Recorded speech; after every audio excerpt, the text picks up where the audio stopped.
subscribing. So, but before this video, don't forget to click the button and subscribe, like, and share. So, for this, for this video, and mag-update po ako ng aking situation, ng aking health po last day.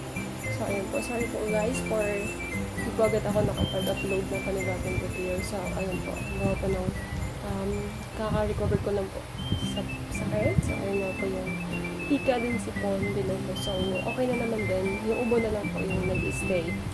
So, ganun talaga. Kaloyan mo. Sana all nag-stay. So, ayan. So,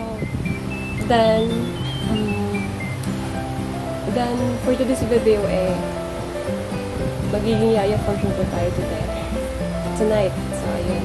So, papakita po namin yung rotation kung paano po yung cycle ng pag-aalaga namin kay Jacko. So, ayun. Mula po nung 2 months old pa lang siya until now na mag-1 year na po this coming 27. So, ayan. Mag-1 year old pa po siya. So, ayan. So, samahan niyo po ako.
Hello.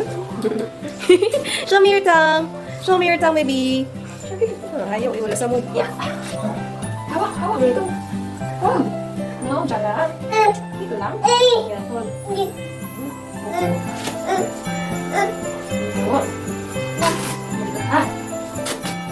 Yak!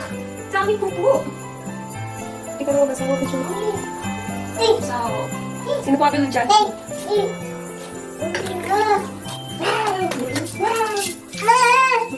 Lamig.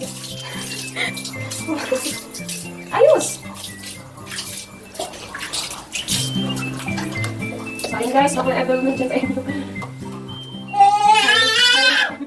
Ayun po kami ng papa. No, Jara. Shhh!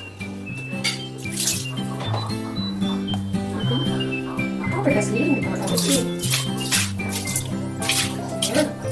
Yan.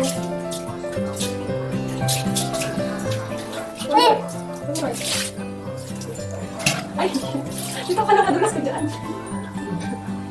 Alam.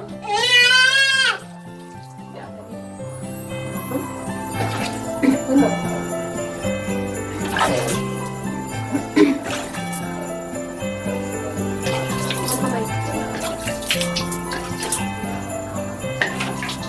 Chara.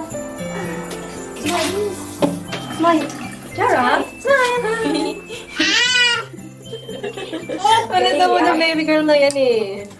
Done! So, ayun guys,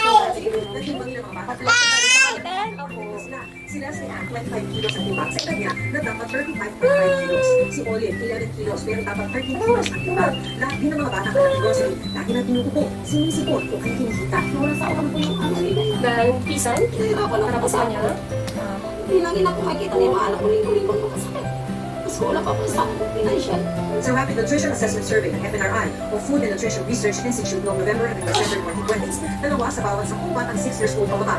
At bilang sa survey, ang nireport na nabawasan ng timbang. Isa naman sa bawat 5 bata ang stunted.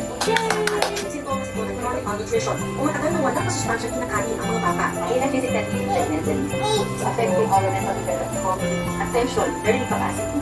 So, hindi sila makapag-concentrate, mahina ang system No, Tara. sa infectious diseases like cholera, respiratory infections. Bago magkapandemya, malaking problema na raw ang malnutrition. Maaaring lumala pa ito ngayong pandemya. Ayon kay Dr. Eric Tayat ng Department of Health. Itong pandemic, maraming nawalan ng trabaho, lalo marami. Yeah. Kinakandal na doon sa It's Mia. Ito rin ang pananaw ng National Yay! Nutrition Council. Maraming Once go, Buds. ang nasabay ng No, it's not good. Sa Philippine Plan of Action for Nutrition, tulad ng infant and young children feeding, pero natigil ng magkapandemya. Unti-unti na raw itong binabalik, pero may limitasyon sa budget. Kaya sana raw maging mas aktibo ang mga lokal na pamahalaan. Up, up. Yeah. Up si Dara, up. Up si Dara. Up si Dara. Irreversible ang stunt. Wow. Sila ang susunod nating henerasyon. Kaya ayon kay Dr. Tayat, malaki ang Yay. epekto Hi, say hi sa kanila. bansa sa mga Hi. susunod na dekada. Say hi. Hi. Hi to the viewers. So, painom po natin siya ng kasi may sipon po siya ilala. Wala na akong sipon ni Dara. Dito sa CCTV video ito na may kinukuha ang Marites Anyos sa Sisaiden Emang Paino sa No. kanyang passenger van sa parking lot ng Tulos Public Market. Dito na Dali na. beses na makikita siyang Dara. Sumulpo ng isang Sige. lalaking kinilalang si Pedro Sidik Sarita. One more. May nakakami na yan. Yummy. One more. Yay! Yay, yay, yay, yay. Pinaril ang palaruan ng suspect ang biktima. Paro, G. Patay na Paro, Paro. Sige na. ang suspect na si Sarita. Ayan guys, okay na siya. Then, ready na lang din. Matutulog na po. Kapwa store owner sa pamilya ng Bayern Inos sa biktima ng suspect. Itinala daw